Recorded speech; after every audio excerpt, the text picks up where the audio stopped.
ശവ്വാലിൽ മലക്കുകളെ നിരന്തരം സ്വപ്നം കാണാൻ തുടങ്ങി. ദുൽഖഅദ മാസമായപ്പോൾ ഖലീലുല്ലാഹി ഇബ്രാഹിം നബി അലൈഹിസ്സലാം വഫീ ദിൽഹിജ്ജത്തി മൂസൽ കലീം അലൈഹിസ്സലാം അങ്ങനെ സന്തോഷത്തിൽ ആ ഒരു കാലയളവ് അങ്ങനെ കടന്നു പോവുകയാണ്. ചുരുക്കി പറയാം, ഫലമ്മാ ഹല്ല റബീഉൽ അവ്വൽ, പരിശുദ്ധമായ റബീഉൽ അവ്വൽ മാസം സമാഗതമായി. റബീഉൽ അവ്വലിന്റെ പൊന്നമ്പിളി വാനലോകത്ത് ദൃശ്യമായപ്പോൾ അളാഅത്തിൽ അർളു വസ്സമാ വഅശ്റഖത്തിൽ ബൈതു വസ്സഫാ.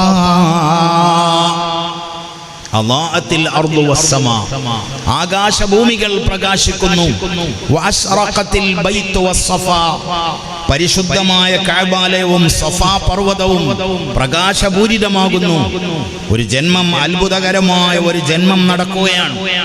ഇന്നും നിങ്ങൾ ആലോചിച്ച് നോക്കൂ, 1500 കൊല്ലങ്ങൾക്കിപ്പുറവും ഒരു കുഞ്ഞിനെ പ്രസവിക്കപ്പെട്ടു എന്ന് പറയുമ്പോഴേക്കും മുഅ്മിനീങ്ങൾ അറിയാതെ എണീറ്റ് നിന്നു പോവുകയാണ്. ഇതെന്തൊരു ബഹുമാനമാണ്! ഈ ഒരു ബഹുമാനത്തിന്റെ ഉടമസ്ഥൻ അഷ്റഫുൽ ഖൽഖ് മുഹമ്മദുർ റസൂലുള്ളാഹി സ്വല്ലല്ലാഹു അലൈഹി വസല്ലമ തങ്ങളാണ്. അതിനാരും അസൂയപ്പെട്ടിട്ട് കാര്യമില്ല. ഈ ദുനിയാവിലും ആഖിറത്തിലുമുള്ള എല്ലാ നന്മകളും ചേർത്ത് വെക്കപ്പെട്ട ഒരു നേതാവ് നബി സല്ലല്ലാഹു അലൈഹി വസല്ലമ തങ്ങളുടെ ആ പ്രസവം നടന്ന സന്ദർഭം, ഫഇൻദ ദാലിക ഹഫത്ത് ബി ഉമ്മിഹി ആമിന, ആ ഒരു പ്രസവം അടുത്തു വന്ന സന്ദർഭം ആമിന ബീവിയെ പൊതിയുന്നു അൽ മലായികത്തുൽ അബ്റാർ, മഹാന്മാരായ മലക്കുകൾ വന്ന് മഹ്ദി അവർകളെ പൊതിയുന്നു. ഫവഖഫ അൻ യമീനിഹാ മികായിൽ വബൈന യദൈഹാ ജബ്രായിൽ വലഹും സജലും ബിത്തസ്ബീഹി വത്തഖ്ദീസി ലിൽമലിക്കിൽ ജലീൽ.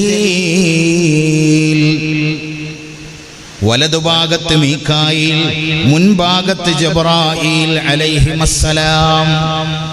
ആ മലക്കുകളുടെ സാന്നിധ്യത്തിൽ ആമിന ബീവി തന്റെ പൊന്നുമോന് ജന്മം നൽകുന്നു.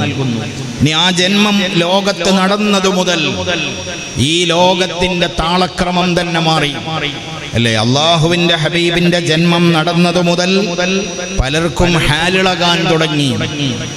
ഭൂമുഖത്തുണ്ടായിരുന്ന സർവ്വബിംബങ്ങളും തലകുത്തി വീണു. നമ്മൾ ഇതൊക്കെ കുഞ്ഞുമക്കൾ പ്രസംഗത്തിൽ പറയാറുണ്ട്.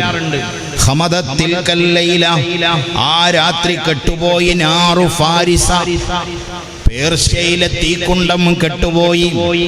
അത്